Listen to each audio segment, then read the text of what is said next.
नमस्कार साथियों, मैं विकास सिंह तोमर आप सभी का स्वागत करता हूं आज की इस वीडियो में। तो साथियों, आज हम करने वाले हैं पर्यावरण अध्ययन ओल्ड पेपर 2024। ठीक है साथियों, इससे पहले हम क्या है छोटी छोटी क्लासेस में 4 क्लासेस कंप्लीट कर चुके हैं। उन क्लासेस को आपने नहीं देखा है तो उन क्लासेस को भी देख लीजिए, क्योंकि उन क्लासों में हमने क्या है डिटेल से क्वेश्चन का विश्लेषण किया हुआ है। अभी हम क्या करने वाले हैं, अभी हम 25 प्रश्न करने वाले हैं, जो कि आपके सुपरफास्ट एक रिवीजन के तौर पर होने वाले हैं। ठीक है, अभी तक जितने भी हमने डिटेल से प्रश्न पढ़े थे उन सभी प्रश्नों को क्या है हम एक बार से रिवीजन करेंगे। ठीक है, तो वीडियो को क्या है लास्ट तक जरूर देखना है। जिन साथियों ने अभी तक हमारे चैनल को सब्सक्राइब नहीं किया है, चैनल को सब्सक्राइब जरूर कर देना है, वीडियो को लाइक कर देना है, दोस्तों के साथ में शेयर करना नहीं भूलना है। ठीक है साथियों, और कमेंट बॉक्स में अपनी राय जरूर दे देना। ठीक है, यदि किसी भी साथी के प्रश्न पत्र यानी ये पेपर आप देने गए थे तो आपके सेट में प्रश्न पूछे गए हैं, जिस भी साथी के सेट में प्रश्न पूछे गए हैं वो साथी कमेंट बॉक्स में कमेंट करके जरूर बताएं कि सर मेरे प्रश्न में यानी मेरे पेपर में ये सारे प्रश्न आए हुए थे। ठीक है साथियों, तो चलते हैं हम पहले प्रश्न की तरफ। डॉक्टर एपीजे अब्दुल कलाम ने एडुसेट संचालन के पहले चरण का उद्घाटन किस वर्ष किया था? ठीक है, इन्होंने पूछा है पहले चरण का उद्घाटन किस वर्ष किया था। 2001 है, 2003 है, 2005 है, 2007 है। इसका जो राइट आंसर है साथियों क्या हो जाएगा, 2005 है। ठीक है, तो 2005 में इन्होंने क्या किया था, पहले चरण का क्या किया था, उद्घाटन किया था। कहाँ से प्रक्षेपित किया गया था साथियों ये, तो सतीश धवन अंतरिक्ष केंद्र श्रीहरिकोटा से प्रक्षेपित किया गया था। कब प्रक्षेपित किया गया, समय पूछेगा तो वर्ष 2004 में से प्रक्षेपित किया गया था। ठीक है, इसे जी सेट के नाम से भी जाना जाता है, याद रखना जी सेट 3 के नाम से भी इसे जानते हैं। ठीक है, चलते हैं आगे। अगला प्रश्न आप सभी के सामने है, ये रहा, बताइएगा मंगल ग्रह के कितने चंद्रमा है। प्रश्न में पूछा है मंगल ग्रह के कितने चंद्रमा है यानी उपग्रह हैं। ठीक है, चंद्रमा भी कभी कभी दे देता है, कभी कभी क्या है आपको उपग्रह भी मिल सकता है। ठीक है, उपग्रह तो कितने उपग्रह हैं, 4 2 1 3। ठीक है, तो मंगल ग्रह के 2 उपग्रह हैं, कौन कौन से हैं, फोबोस और डोबोस। ठीक है, याद रखेंगे फोबोस और डोबोस। ठीक है, डोबोस सबसे छोटा चंद्रमा है यानी सबसे छोटा उपग्रह है। ठीक है, सभी उपग्रह हैं जितने भी आपके क्या है ब्रह्मांड में के अंदर क्या है जितने भी आपके उपग्रह हैं, सबसे छोटा उपग्रह कौन सा है, तो डेमोस है। याद रखना डेमोस सबसे छोटा है। ठीक है, जितने भी आपके ग्रह हैं सभी ग्रह के क्या है उपग्रह हैं, तो जिनमें से सभी ग्रहों में से सबसे छोटा उपग्रह किसका है, तो मंगल का सबसे छोटा उपग्रह है जिसका नाम क्या है, डेमोस है। ठीक है, याद रखेंगे इसके 2 उपग्रह हैं, कौन कौन से, फोबोस और डेमोस। ठीक है, याद रखना इस चीज को। चलते हैं हम आगे अगले प्रश्न की तरफ, ये रहा आप सभी के सामने, बताइएगा इस प्रश्न का राइट आंसर क्या होने वाला है। रेशम के रेशे के उत्पादन के लिए डैश के पालन को रेशम उत्पादन के रूप में जाना जाता है। किसके पालन को हम रेशम उत्पादन के रूप में जानते हैं, केंचुआ पालन को जानते हैं, चमड़े के चम्मच के कीड़े, सॉरी साथियों, रेवन के कीड़े, रेशम का कीड़ा। ठीक है, तो रेशम के उत्पादन के लिए रेशम का कीड़ा, किसका कीड़ा, रेशम का कीड़ा। रेशम पालन को हम क्या कहते हैं, सेरीकल्चर कहते हैं। याद रखना रेशम पालन को हम क्या कहते हैं, सेरीकल्चर कहते हैं। ठीक है, रेशम के कीड़े को क्या कहते हैं, बॉम्बैक्स मोरी कहते हैं। ठीक है, बॉम्बैक्स मोरी का जो लार्वा होता है उससे हमें क्या प्राप्त होता है, कोकून प्राप्त होता है। ठीक है, क्या प्राप्त होता है, कोकून। और कोकून से हम कैसे बनाते हैं, रेशम को बनाते हैं। ठीक है, याद रखना कोकून से हमें क्या प्राप्त होता है, रेशम प्राप्त होता है। ठीक है, एक चीज और याद रखना है आपको, रेशम एक प्राकृतिक प्रोटीन फाइबर है। याद रखना, लिख लो, रेशम एक प्राकृतिक प्रोटीन फाइबर है। ठीक है साथियों, बताइएगा इस प्रश्न का राइट आंसर क्या होगा।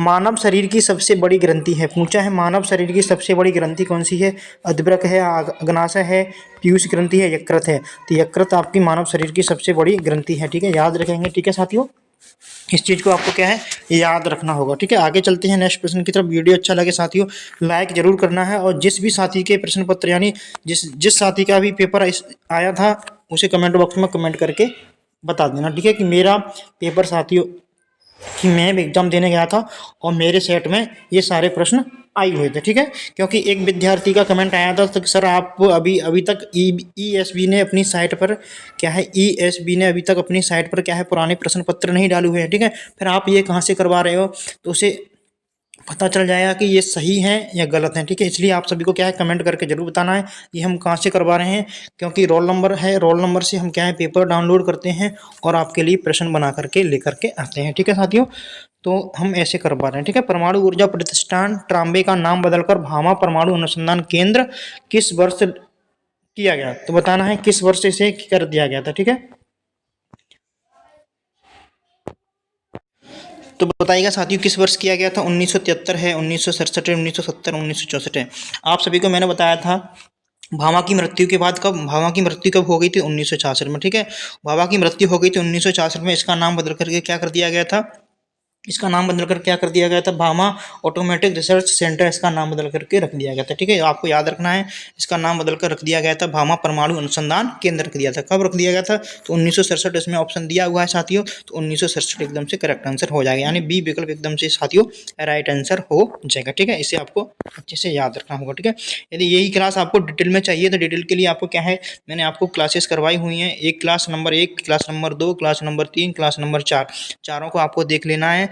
मैंने आपको संपूर्ण डिटेल के साथ में ये प्रश्न वहाँ पर करवाए हुए हैं। ठीक है, अभी हम क्या कर रहे हैं, सुपर फास्ट रिवीजन कर रहे हैं, तो आपको क्या करना है, वीडियो को लाइक कर देना है और चैनल को सब्सक्राइब जरूर कर लेना। ठीक है, काजू निम्नलिखित में से किस राज्य के प्रमुख रूप से उत्पादक ड्राई फ्रूट नहीं है, पूछा है ड्राई फ्रूट नहीं है, किस राज्य का क्या है उत्पादक ड्राई फ्रूट नहीं है। ठीक है, तमिलनाडु है, राजस्थान है, आंध्र प्रदेश है, केरल है, तो आपको बताना है किस राज्य का क्या है ड्राई फ्रूट नहीं है। तो आपको याद रखना है राजस्थान। राजस्थान एक कैसा इलाका है साथियों, शुष्क इलाका है। ठीक है, याद रखेंगे शुष्क इलाका है, और यहाँ पर क्या है काजू जैसा ड्राई फ्रूट उत्पादित नहीं किया जाता। ठीक है, ऑप्शन आपका बी विकल्प एकदम से क्या है राइट आंसर साथियों हो जाएगा। ठीक है, तो चलें अगले प्रश्न की तरफ।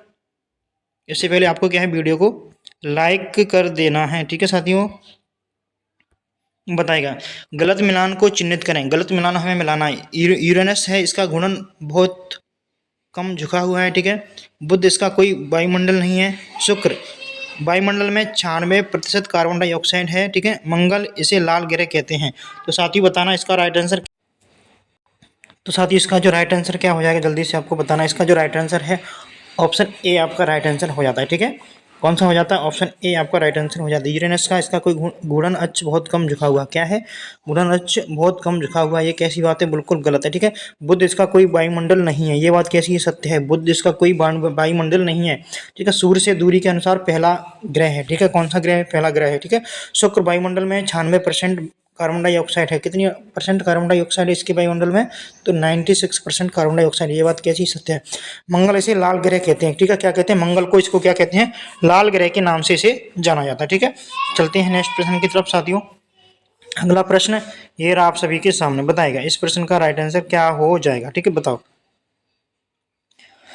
जोहानेस केपलर ने ग्रहों की गति के कितने नियम दिए थे, पूछा है ग्रह की गति, तो ग्रह की गति के इन्होंने कितने नियम दिए थे, 3 नियम दिए थे, 3 नियम दिए थे, 3, 4, 2, 5, बताना है कौन कितने नियम दिए थे, किसने, जोहान्स केपलर ने ग्रहों की गति के कितने नियम दिए थे, तो इन्होंने कितने नियम दिए थे, तो 3 नियम दिए थे, इसको याद रखेंगे। ठीक है साथियों, चले आगे नेक्स्ट प्रश्न की तरफ, ये रहा आप सभी के सामने, बताइएगा JNVS का पूर्ण रूप क्या है, JNVS का पूर्ण रूप क्या है, JNVS का पूर्ण रूप क्या है, पूछा है JNVS का पूर्ण रूप क्या है, तो ज्वाइंट नेशनल वेरिफिकेशन स्कीम है क्या, जवाहर नवोदय विद्यालय समिति है क्या, जूनियर नेशनल वेरिफिकेशन सिस्टम है क्या, जवाहर न्यू वॉलंटरी स्कीम है क्या, तो बताना है आपका इसका जो राइट आंसर क्या हो जाएगा, तो जवाहर नवोदय विद्यालय समिति है। ठीक है, ऑप्शन आपका बी एकदम से क्या है साथियों राइट आंसर है। ठीक है साथियों, इन्हीं प्रश्नों की प्रैक्टिस करने के लिए, यानी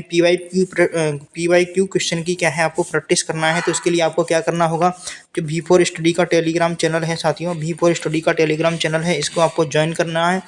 जैसे ही आप इसे ज्वाइन करोगे तो आपको वहाँ पर क्या है बहुत सारी क्विज देखने को मिल जाएगी। ठीक है, उन क्विज के माध्यम से आप अपने स्वयं की प्रैक्टिस कर सकते हो। ठीक है, और वीडियो को लाइक कर देना है, चैनल को सब्सक्राइब साथियों जरूर कर लेना है। ठीक है साथियों, अगला प्रश्न आप सभी के सामने है, बताना है, चलिए बताइएगा इस प्रश्न का राइट आंसर क्या होगा। शहद क्या है, पूछा है शहद एक क्या है। ठीक है, मधुमक्खी द्वारा चूसा गया फूलों का मधु और पानी है। ठीक है, शहद की थैली में संग्रहित फूलों का मधु है। ठीक है, एक फूल का मधु है, लार के साथ मिश्रित फूलों का मधु और शहद की थैली में संग्रहित है। विकल्प आपका डी एकदम से राइट आंसर हो जाएगा। शहद क्या है, सबसे पहले शहद क्या है, शहद एक कार्बोहाइड्रेट है, इसको भी याद रखेंगे। ठीक है, पूछ लिया जाता है शहद एक क्या है, तो कार्बोहाइड्रेट है। ठीक है, कार्बोहाइड्रेट है। ठीक है, याद रखेंगे शहद एक क्या है, तो शहद एक क्या है, कार्बोहाइड्रेट है। ठीक है साथियों, शहद एक क्या है, कार्बोहाइड्रेट है, लार के साथ मिश्रित फूलों का मधु और शहद की थैली में संग्रहित है। ठीक है, तो इसे आपको याद रखना, डी विकल्प आपका क्या है साथियों राइट आंसर हो जाता है। ठीक है, इसकी PDF मैं आपको टेलीग्राम चैनल पर डाल दूंगा। ठीक है, PDF के लिए आप हमारे टेलीग्राम चैनल को ज्वाइन कीजिए, चैनल को सब्सक्राइब कर लेना है। ठीक है, वीडियो को लाइक कर देना है, कमेंट बॉक्स में अपनी राय जरूर देना है, शेयर बटन पर शेयर कर देना है। ठीक है, किसी भी आप ग्रुप में जुड़े हुए तो वहाँ पर इसे शेयर जरूर करिएगा। ठीक है, आप इतना तो कर ही सकते हो। ठीक है, बताइएगा इस प्रश्न का राइट आंसर। नीरज चोपड़ा को किस वर्ष पद्मश्री पुरस्कार से सम्मानित किया गया था? ठीक है, तो अच्छा प्रश्न है काफी साथियों। तो बताइएगा नीरज चोपड़ा को किस वर्ष पद्मश्री से सम्मानित किया गया था? वर्ष 2021 में, 2020 में, 2022 में, 2019 में। तो किस वर्ष इन्हें सम्मानित किया गया था बता देना है। तो इन्हें किस वर्ष सम्मानित किया गया था? इसका जो राइट आंसर है साथियों सी विकल्प। ठीक है, 2022 में इन्हें क्या है, पद्मश्री से इन्हें सम्मानित किया गया था। ठीक है, चलिए हम आगे, अगला प्रश्न है, बताइएगा 2,4D क्या है? उर्वरक है, सिंचाई तकनीकी है, उच्च उपज देने वाले किस्म के बीज हैं, खरपतवारनाशी है, क्या है पूछा है। 2,4D क्या है? तो याद रखेंगे एक खरपतवारनाशी है, याद रखना है। ऑप्शन डी आपका एकदम से राइट आंसर हो जाता है। ठीक है, वीडियो अच्छा लगे साथियों तो लाइक। तो चलते हैं अगले प्रश्न की तरफ साथियों। नेक्स्ट प्रश्न आप सभी के सामने है, ये रहा, बताइएगा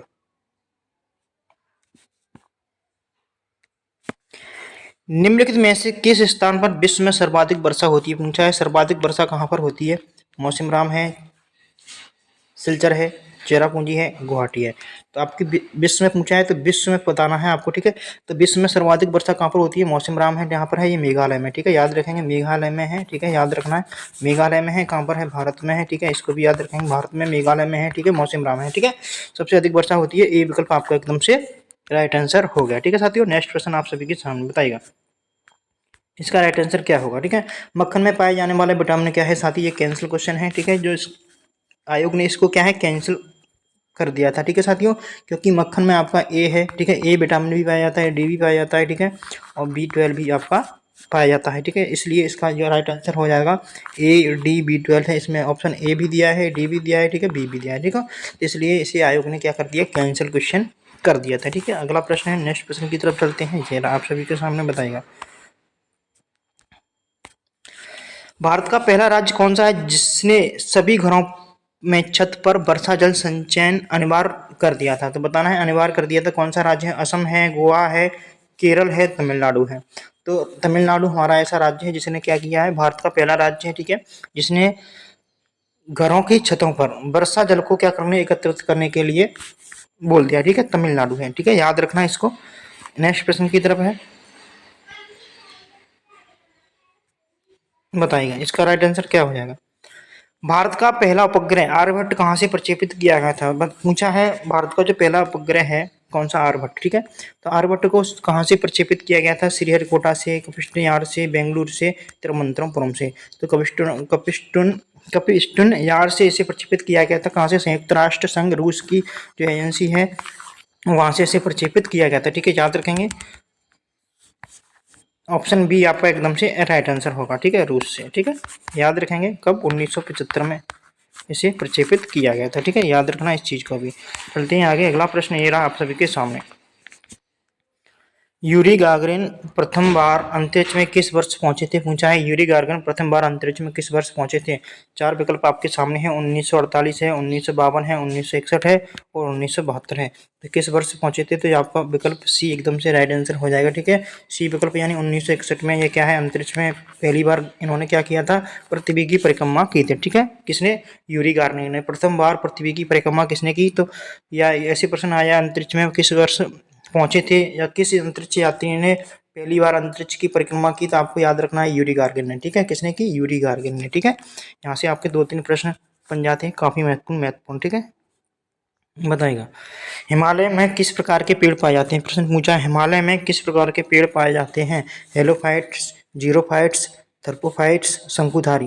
तो मैंने आपको कई बार ये प्रश्न करवाया हुआ है साथियों, और कई बार ये पूछा जा चुका है। ठीक है, 2022 में भी ये प्रश्न पूछा गया था साथियों, 2024 में भी पूछा गया है। ठीक है, और एक सेट में नहीं, कई सेटों में ये प्रश्न पूछा गया है। ठीक है, तो शंकुधारी वन आपके पाए जाते हैं। ठीक है, हिमालय क्षेत्र में कैसे वन पाए जाते हैं? याद रखना, शंकुधारी वन पाए जाते हैं। ठीक है, शंकुधारी वन पाए जाते हैं। ठीक है, और रेगिस्तानी क्षेत्र में किस तरह के वन पाए जाते हैं? तो आपको याद रखना, कांटेदार वन पाए जाते हैं। ठीक है, राजस्थानी क्षेत्र में कैसे? कांटेदार वन पाए जाते हैं। ठीक है, जो पौधों की पत्तियां होती हैं ना, जो अपने पौधों की पत्तियां होती हैं, पानी की कमी के कारण अपने पत्तियों को किसमें, कांटे के रूप में परिवर्तित कर लेती हैं। ठीक है, जिससे क्या है, बाष्पोत्सर्जन की जो दर होती है वो धीमी हो जाती है और पौधों को क्या है, पर्याप्त मात्रा में जल की पूर्ति हो जाती है। ठीक है, तो याद रखेंगे इस चीज़ को भी। ठीक है, तो वही संपूर्ण जानकारी है। PDF के लिए ज्वाइन कर लेना है, ज्वाइन करना है आपको हमारे टेलीग्राम चैनल को, V4 स्टडी। ठीक है, और अभी तक आपने हमारे चैनल को सब्सक्राइब नहीं किया, चैनल को सब्सक्राइब करके बेल आइकन को दबा लेना है, ठीक है। कमेंट बॉक्स में अपनी कमेंट जरूर देना है। जिस भी साथी का प्रश्न पत्र आया हुआ था पेपर में ये वाला, तो उसको कमेंट करके जरूर बताना है कि मेरे में ये प्रश्न पूछे गए हैं साथियों, ठीक है। और लाइक कर देना है। किसी भी ग्रुप में आप ऐड हैं तो उस ग्रुप में हमारे वीडियो को एक बार से शेयर जरूर कर देना, ठीक है। चलते हैं अब हम नेक्स्ट प्रश्न की तरफ। ये रहा आप सभी के सामने, बताइएगा टाटा नगर जमशेदपुर में पहला इस्पात संयंत्र कब स्थापित किया गया था। पूछा है टाटा नगर में पहला इस्पात संयंत्र कब स्थापित किया गया था। 1907 है, 1905 है, 1904 है, 1902 है। तो कब स्थापित किया गया था ये पूछा गया है आपका। इसका जो राइट आंसर है साथियों एकदम से ए विकल्प एकदम से राइट आंसर हो जाएगा, ठीक है। 1907 में इसे क्या है, पहला संयंत्र कब स्थापित किया गया था। 1907 में 26 अगस्त 1907 को इसे झारखंड राज्य में स्थापित किया गया था, ठीक है। याद रखेंगे किस राज्य में, तो झारखंड राज्य में इसे स्थापित किया गया था, ठीक है। इसे किस नाम से जानते हैं, टिस्को नाम से भी जानते हैं, ठीक है। टिस्को नाम से भी जानते हैं, यानी TISCO, ठीक है। तो टिस्को नाम से भी इसे जाना जाता है। इसे Tata iron and steel company नाम से भी इसे जानते हैं, ठीक है। याद रखेंगे टाटा आयरन स्टील कंपनी, ठीक है, टिस्को का फुल फॉर्म हो गया, ठीक है। यह भारत का पहला लोहा इस्पात निर्माण संयंत्र था, कौन सा, टाटा नगर, ठीक है। आगे चलें नेक्स्ट प्रश्न की तरफ। लकड़ी के अधूरे जलने से कौन सी गैस उत्पन्न होती है। तो लकड़ी है जो इसे अधूरे जलाते हैं तो हमारी कौन सी गैस निकलती है, तो CO, ठीक है। अपूर्ण दहन, ठीक है, ऐसे प्रश्न भी आ सकता है। अपूर्ण दहन से कौन सी गैस निकलती है, तो CO, ठीक है। पूर्ण दहन में कौन सी गैस निकलती है, पूर्ण दहन में आपकी निकलती है CO2, ठीक है, याद रखेंगे, ठीक है। पूर्ण दहन में CO2 भी निकलती है, इसके साथ में अन्य गैसें भी और निकलती हैं, ठीक है। इसको भी आपको याद रखना है, ठीक है। चलें आगे नेक्स्ट प्रश्न की तरफ। ये रहा आप सभी के सामने। बहुत ही कम समय में हमने साथियों ये प्रश्न किए हैं, तो आपका समय की भी बचत हुई है इसमें। और हमें क्या है, जितने भी हमने क्या है प्रश्न पढ़े थे, ठीक है, छोटी छोटी क्लासेस के माध्यम से डिटेल में हमने जानकारी ली थी, उन सभी का क्या है एक बार से हमने क्या है रिवीजन कर लिया, ठीक है। तो आपकी ये क्या है 4-5 क्लासों की एक क्या है रिवीजन क्लास भी हो गई, ठीक है। 4 क्लास की एक क्लास हो गई, ठीक है। इससे क्या है 4-5 क्लासों के एक साथ प्रश्न मिल गए आपको, और रिवीजन भी अच्छे से आपका एक बार से हो गया, ठीक है। अब वीडियो को लाइक कर देना है या नहीं कर देना आप खुद ही सोच लो। निम्नलिखित में से किस मिशन ने शनि के वलयों और चंद्रमाओं का खुलासा किया है। तो किस मिशन ने किया है, साइकिल लैब है, अर्टेमिस है, केसनी है, ISS है। तो केसनी जो मिशन था, केसनी, ठीक है, केसनी मिशन है, इसने क्या है शनि के वलयों के और चंद्रमा का खुलासा किया है, ठीक है। इन्होंने बताया है कि शनि पर कितने चंद्रमा हैं, यानी कितने उपग्रह हैं, ठीक है। आपको चंद्रमाओं से डाउट होता है, चंद्रमाओं का मतलब यहाँ पर क्या है उपग्रह से है, यानी शनि ग्रह के कितने उपग्रह हैं, ये है इसका मतलब क्या है, शनि ग्रह के कितने उपग्रह हैं, इसका मतलब यही है, ठीक है। आपको अच्छे से इसे समझना है, शनि ग्रह के कितने उपग्रह हैं ये यहाँ पर बोला गया है, ठीक है। तो शनि की वलयों की संख्या आपको मैंने कल बताई थी कितनी है, 7 है, ठीक है। शनि में वलयों की संख्या कितनी है साथियों, 7 वलय हैं, ठीक है। याद रखेंगे 7 वलय हैं। इस तरह से ये शनि ग्रह आपका इस तरह से वलय यानी रिंग के रूप में आपको देखने को मिलेंगे, ठीक है। समझ गए होंगे। चले आगे अगला प्रश्न, नेक्स्ट प्रश्न की तरफ।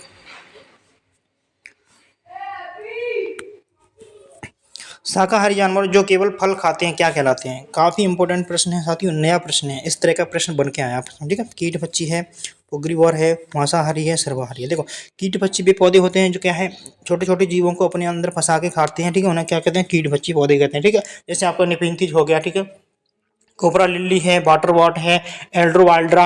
एल्ड्रोवाल्ड्रा एक क्या है जली पौधा है, मैंने आपको बताया था एल्ड्रोवाल्ड्रा, ठीक है। एल्ड्रोवाल्ड्रा एक क्या है जली कीट बच्ची पौधा है। इंपॉर्टेंट प्रश्न है साथी, ध्यान रखना होगा आपको, ठीक है। मंकी कप हो गया आपका, यह पौधा कीटों के क्या है, कीटों को फंसा करके खा जाता है, ठीक है। एक जाल तरह का बनाता है मंकी कप। मंकी कप होता है क्या बनाता है, जाल बना लेता है और अपने अंदर क्या है कीटों को फंसा करके खा जाता है, ठीक है। ये सभी पौधे क्या कहलाते हैं, मांसाहारी पौधे कहलाते हैं, ठीक है। इन्हें कीट बच्ची पौधा भी बोलते हैं, ठीक है। लेकिन यहाँ पर पूछा गया प्रश्न क्या है, शाकाहारी जानवर जो केवल फल खाते हैं।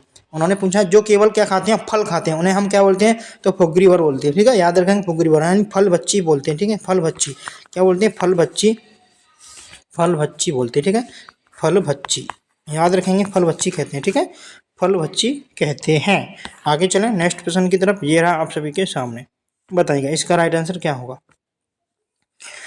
परिवार के टूटने के फलस्वरूप बच्चों पर होने वाली प्रतिक्रिया क्या है। देखो साथियों, हमने क्या है इसके अंदर पेडागोजी के प्रश्नों को नहीं डाला हुआ है, पेडागोजी के प्रश्नों को हटा दिया है। ठीक है, केवल हमने पर्यावरण के प्रश्नों को कर रहे हैं। ठीक है, बच्चों का विद्रोह, ये प्रश्न एक आ गया है, पेडागोजी का ही है, मुझे ऐसा लग रहा है। ठीक है, तो बच्चों का विद्रोह पनपना किससे, परिवार टूटने से ऐसा होता है, बच्चों का अंतर्मुखी होना। ठीक है, बच्चों का कुंठित होना, दिए गए सभी विकल्प हैं। ठीक है, जब परिवार के अंदर क्या है, परिवार टूटते हैं तो बच्चों के अंदर विद्रोह आ जाता है। ठीक है, ये भी सही बात है। बच्चों का अंतर्मुखी होना, ठीक है, बच्चे अंदर अंदर अंदर ही मनमानी में सोचने लगते हैं। ठीक है, बच्चों का कुंठित होना, बच्चे क्या है कुंठित हो जाते हैं, दिए गए सभी विकल्प, यानी डी ऑप्शन आपका एकदम से राइट आंसर हो जाएगा। ठीक है, लास्ट प्रश्न है साथियों सेशन का, तो वीडियो को लाइक कर देना है और अपने दोस्तों के साथ में शेयर जरूर कर देना है एक बार। ठीक है, राष्ट्रीय पर्यटन दिवस कब मनाया जाता है, प्रश्न में पूछा है राष्ट्रीय पर्यटन दिवस आपका कब मनाया जाता है, तो 25 जनवरी को मनाया जाता है। ठीक है, याद रखना 25 जनवरी को क्या मनाते हैं हम, राष्ट्रीय पर्यटन दिवस के रूप में हम मनाते हैं। तो साथियों आज के लिए इतने ही प्रश्न हैं, एक सेट आपका कंप्लीट हो जाता है आज। ठीक है, एक सेट के प्रश्न हमने आज कंप्लीट कर लिए थे। ठीक है, 4 क्लासों के अंदर जो हमने किए हैं वो क्या है, एक सेट के अंदर आज हमने आपको करवा दिया। ठीक है, तो चैनल को क्या करना है, सब्सक्राइब कर लेना है, लाइक कर देना है, शेयर जरूर करना है, और ऐसी ही आगे और वीडियो देखने के लिए क्या है, चैनल पर एक्टिव रहना है। ठीक है, अपने आप से क्या है आकर के एक बार से देख लेना है कि क्लास आपकी डली है। ठीक है, वैसे क्या है आपको 12:05 पर क्या है डेली क्लास मिल जाती है, तो आपको क्या है 12 बजे आकर के एक बार से चैनल को खोल कर देख लेना। ठीक है साथियों, कमेंट बॉक्स में अपनी राय जरूर देना है, तो अपना प्यार दिखाने के लिए कमेंट बॉक्स में कमेंट जरूर करें। मिलते हैं साथियों अगली ही ऐसी वीडियो में, तब तक के लिए सभी साथियों को जय Hind, Vande Mataram, thank you for watching.